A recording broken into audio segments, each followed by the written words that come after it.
Sådan der. Stille dreng, stille dreng. I dag vil jeg snakke omkring lange liner.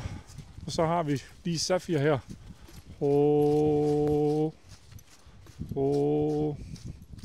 En 4-års tinker. Og Safir, han har sådan set kørt fint over på banen. Og han accepterer også vognen, og det hele er super. Men han accepterer ikke hånden og bidet. Så problemet er lidt, at vi ikke rigtig kan styre, når vi kører over på den store bane. Han går sådan set fint rundt, men kan ikke koncentrere sig, ikke lægge sig til hånden. Og det vi så kan gøre for at få det til at være bedre, det er at arbejde med ham fra jorden igen. Altså gå 2 skridt baglæns og lige få det på plads. For man kan sige, jo, den er kørt til. Men det hjælper ikke ret meget at have en hest, der er kørt til, hvis du ikke kan styre. Så kan man sige, så er den jo heller ikke kørt til endnu. Men altså, så det er grundarbejdet, vi skal arbejde mere med. Og det kan jeg jo gøre her i lange liner, for der har jeg den samme effekt, som jeg, når jeg sidder i vognen. Jeg kan stoppe ham. Stå. Selvom Safir han har en mening om alting også. Og løsne. Så fint. Og værsgo. Det, der er det vigtigste, når man så lige skal have det der med de der lange liner til at forstå, hvordan det fungerer, det er, at den udvendige, den skal ikke gå dobbelt, eller tilbageslag, kan man sige. Det er, at udvendige line går fra min hånd, ud i jorden og ud i bidet. Min indvendige hånd, den virker lidt sådan, at jeg kan bøje den af på indvendig line. Så den går fra min hånd, ud i bidet og tilbage til jorden. Kom. Så når jeg så støtter den op på udvendig line, kom. Sådan der. Så kan jeg holde den ude på min udvendige hånd, og så kan jeg lægge en lille smule pres i min indvendige. Ikke meget, og så kan jeg slippe den udvendige. Det er jo lidt det samme, der gør, når jeg kører, jeg støtter. Sidder stille med indvendig hånd, støtter op på udvendig og løsner.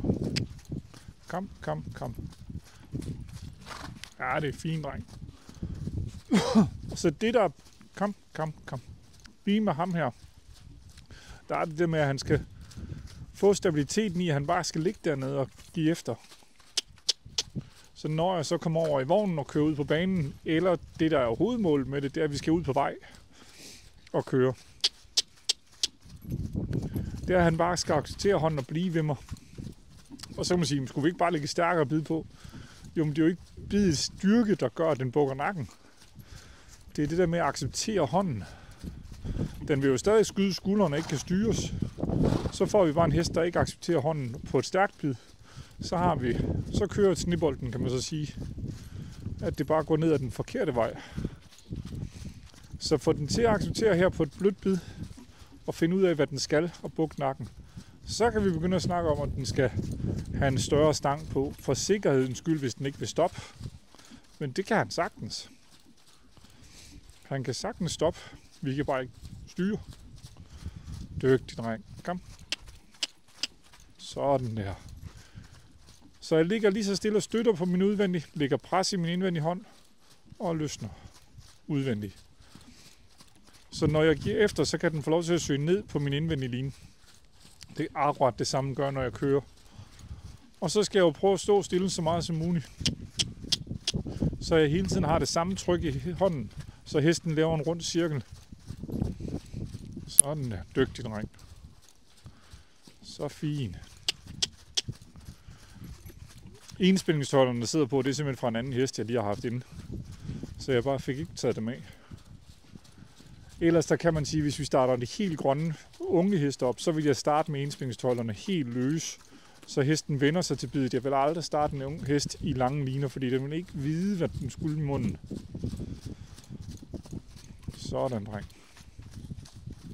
Nu her den 13. december, der laver jeg et foredrag og et sådan et display, hvor jeg skal til Odsherred Rideklub og lave sådan en demodag, hvor jeg tager 3 forskellige heste. Så jeg tager en 3-års, der er helt rå, og starter op og viser, hvordan jeg tager den.